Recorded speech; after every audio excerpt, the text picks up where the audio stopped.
ఎన్నికలు సమీపిస్తున్న తరుణంలో ఎన్నికల కోడ్ అమల్లోకి వచ్చిన దగ్గర నుంచి ఇప్పటి వరకు కూడా అసలు ఎన్నికల కోడ్ను అమలు చేసిందే లేదు వైసీపీ ప్రభుత్వం, ఎప్పుడు ఉల్లంఘిస్తూనే ఉంది. ఈ నేపథ్యంలో వైసీపీ ప్రభుత్వం ఏం చెబితే అధికారులు కూడా అదే విధంగా ఫాలో అవుతున్నట్లు ఇక్కడ మనకు కనిపిస్తుంది. అండ్ దీనికి సంబంధించి ఎన్నికల కమిషన్ ఎన్నిసార్లు సీరియస్ అయినా సరే వైసీపీ ప్రభుత్వం పట్టించుకోలేదు. సో ఈ నేపథ్యంలో ఎవరైతే సపోర్ట్ చేస్తున్నారో వైసీపీ ప్రభుత్వానికి ఎన్నికల కోడ్ను ఉల్లంఘిస్తూ ఈ విధంగా వ్యవహరిస్తున్నారు వారిపైన కొరడా జల్పించడం జరిగింది ఎన్నికల కమిషన్. 5 ఐపీఎస్లు 6 ఐఏఎస్లను అలాగే 2 కలెక్టర్లను కూడా వారిపైన వేటు వేసినట్లుగా కనిపిస్తోంది. రైట్, మీరు అంటున్నట్టుగానే గత 2 నెలల క్రితం అంటే వారికి నచ్చిన విధంగా నచ్చిన ఏరియాలో వాళ్ళ అనుయాయులు అంటే వైసీపీకి పనిచేసేటటువంటి అధికారులనే ముద్ర ఉన్న వాళ్ళను వాళ్ళకి నచ్చినటువంటి నియోజకవర్గాల్లో ఒకేసారి అక్కడ అందరు అపాయింట్ చేసుకున్నటువంటి పరిస్థితి కనిపించింది. ఇప్పుడు ఇది ఒక పెద్ద షాక్ అనే చెప్పుకోవచ్చు అధికార పార్టీకి. చూస్తే ఎన్నికల కమిషన్ కొరడా జులిపించింది. ముఖ్యమంత్రి వైఎస్ జగన్మోహన్ రెడ్డికి గట్టి షాక్ ఇచ్చింది. ఎన్నికల కమిషన్ కళ్లు కప్పేందుకు చేసిన ప్రయత్నం బెడిసికొట్టింది. షెడ్యూల్ కు 2 నెలల ముందే వ్యూహాత్మకంగా జరిపిన అడ్డగోలు నియామకాలను రివర్స్ చేసింది. ఒకే రోజు ఒకే ఉత్తర్వుతో 3 ఐఏఎస్లు 6 ఐపీఎస్లను పక్కకు తప్పించేసింది. వారిని ఎన్నికల విధులకు దూరంగా ఉంచాలని ఆదేశాలు జారీ చేసింది. ఎన్నికల కమిషన్ ఈ స్థాయిలో అధికారులపై చర్యలు తీసుకోవడం ఇదే మొదటిసారి. 5 ఎస్పీలు సహా 6 ఐపీఎస్లు 3 కలెక్టర్లను కేంద్ర ఎన్నికల సంఘం బదిలీ చేసింది.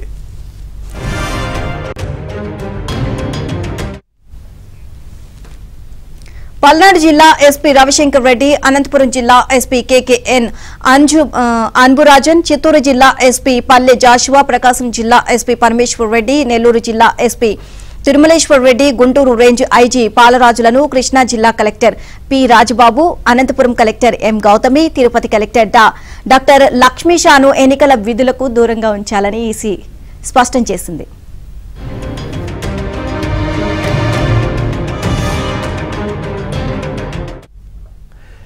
ఇక అనంతపురం జిల్లా కలెక్టర్ ఎస్పీ ఇద్దరిని ఒకేసారి బదిలీ చేయడం గమనార్హం. ఇక ఎన్నికల కమిషన్ ఆదేశాలు ఇచ్చిన కొన్ని గంటల్లోనే 5 ఎస్పీలతో పాటు గుంటూరు రేంజ్ ఐజీని పోలీసు ప్రధాన కార్యాలయానికి బదిలీ చేస్తూ రాష్ట్ర ప్రభుత్వం ఉత్తర్వులు జారీ చేసింది. ఇక వాస్తవానికి ఐపీఎస్ బదులు వైసీపీ చట్టం రాష్ట్రంలో జగన్ సీఎం అయినప్పటి నుంచి అమలవుతోంది.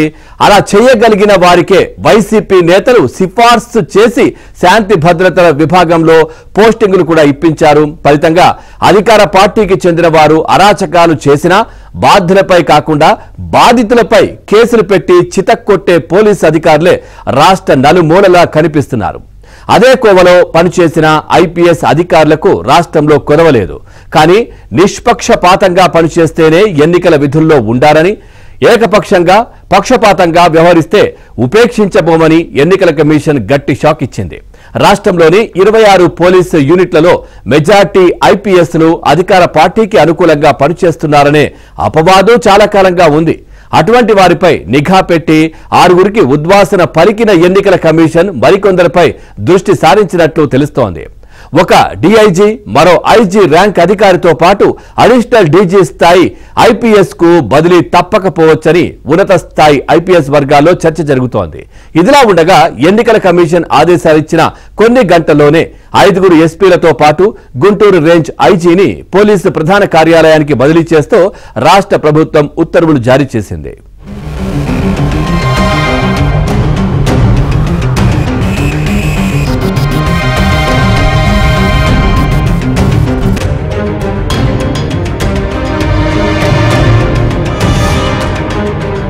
కోడ్ అమల్లోకి వచ్చాక కూడా స్వామి భక్తిని ప్రదర్శిస్తున్నారు.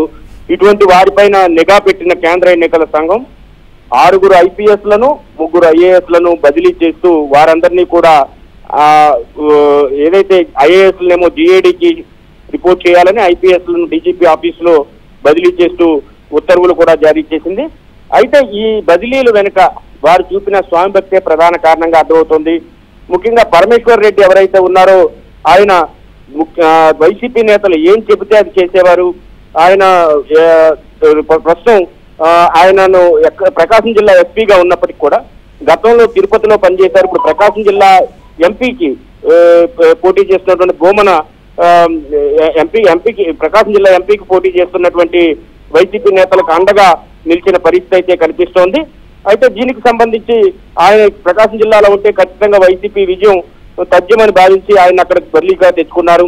మరోవైపు వైఎస్ రవిశంకర్ రెడ్డి ఎవరైతే ఉన్నారో ఈయన పైన తీవ్ర ఆరోపణలు ఉన్నాయి. ముఖ్యంగా పల్నాడు జిల్లాలో ఉన్నటువంటి వైసీపీ నేతలు చేస్తున్న అరాచకాలకు భూకబ్జాలకు అండగా నిలిచారని, అదేవిధంగా ప్రధాని ఏదైతే పల్నాడు జిల్లాలో జరిగిన సభలో నిర్లక్ష్యంగా వ్యవహరించారనే ఆరోపణల నేపథ్యంలో ఈయన కూడా బదిలీ చేసిన పరిస్థితి అయితే ఉంది. ఇక పి జాషువా ఎవరైతే ఉన్నారో ఆయన పెద్దిరెడ్డికి, ఆయన ఐపీఎస్ అయిన తర్వాత పెద్దిరెడ్డికి పూర్తి స్థాయిలో మద్దతు పలికారని, అందుకే ఆయన్ను చిత్తూరు జిల్లాలో ఉంచడం జరిగింది. ఆయన్ను కూడా బదిలీ చేసిన పరిస్థితి అయితే ఉంది. మరోవైపు అంబురాజన్ ఎవరైతే వివేకానంద రెడ్డి హత్య కేసు తర్వాత అక్కడ ఏదైతే విచారణ జరిగిందో ఆ విచారణలో ఆయన సరిగా వ్యవహరించలేదనేది కూడా ఆయన పైన ఆరోపణలు ఉన్నాయి. ఇక తిరుమలేశ్వర్ రెడ్డి ఎవరైతే ఉన్నారో నెల్లూరు ఎస్పీగా ఆయన పైన కూడా ఇలాంటి ఆరోపణలు ఉండడంతో వీరందరినీ కూడా బదిలీ చేస్తూ వీరందరినీ డీజీపీ ఆఫీస్ కు ట్రాన్స్ఫర్ చేస్తూ ఉత్తర్వులు ఇచ్చారు. వీరిని ఎవరిని కూడా ఎట్టి పరిస్థితుల్లో ఎన్నికల విధుల్లో జోక్యం కల్పించుకోకూడదు అని కూడా స్పష్టమైన ఆదేశాలు ఇచ్చారు. అయితే వీరిని అడ్డం పెట్టుకుని ఆయా జిల్లాల్లో అరాచకాలు సృష్టించాలనుకున్న వైసీపీ నేతలకు పెద్ద ఎదురు దెబ్బే తగిలిందని మనం భావించాల్సి ఉంటుంది. ఇక ఐఏఎస్ల విషయానికి వస్తే పి రాజాబాబు కావచ్చు వచ్చిన ఫిర్యాదులపై సరిగా స్పందించలేదని, అదేవిధంగా గౌతమి ఎవరైతే ఉన్నారో ఆమె కూడా ఎన్నికల విధుల్లో సక్రమంగా నిర్వర్తించలేదని, లక్ష్మీ షా తిరుపతిలో లోకల్ గా ఉన్నటువంటి నాయకుడు ప్రాపకం కోసం ఆయన ఇంటికి ఎంపికైన వెంటనే అక్కడ ఎస్పీగా వెళ్ళిన వెంటనే వెళ్లారని చెప్పేసి వీరి పైన కూడా ఖచ్చితంగా ఆదేశాలు ఇచ్చినట్టుగా మనకు కనిపిస్తోంది. వీరందరూ కూడా ఓవరాల్ గా చూస్తే వీరందరూ కూడా అధికార పార్టీ కొమ్ము కాస్తున్నటువంటి ఉద్యోగులు కావడంతో వీరిపై చర్యలు పడినట్టుగా తెలుస్తుంది. నిజానికి అఖిల భారత సర్వీస్ అధికారులు అందరూ కూడా వాళ్ళకు ప్రత్యేక సిస్టమ్ ఉంటుంది, వాళ్ళకు రక్షణ ఉంటుంది. అయినప్పటికీ కూడా వీరు అధికార పార్టీకే అంటగాగుతూ ముందుకు వెళ్లడంతో వారిపైన కఠినమైన చర్యలు తీసుకున్నట్టుగా కనిపిస్తోంది. వీరే కాదు, ఇక మరొక జాబితా కూడా సిద్ధమవుతున్నట్టుగా తెలుస్తోంది. ఎవరైతే అధికార పార్టీకి అంటగాగుతూ ఉన్నారో వారందరిపైన కూడా మరో జాబితా ఈ రోజు రేపట్లో చర్యలు తీసుకునే అవకాశం ఉన్నట్టుగా మనకు స్పష్టం అవుతోంది. వారిపైన కూడా చర్యలు తీసుకోవాలని తెలుగుదేశం పార్టీకి సంబంధించినటువంటి సీనియర్ నేత వర్ల రామయ్య మరికొంతమంది అధికారుల పైన కూడా ఎన్నికల కమిషన్ కు ఫిర్యాదు చేసినట్టుగా తెలుస్తోంది. దీంతో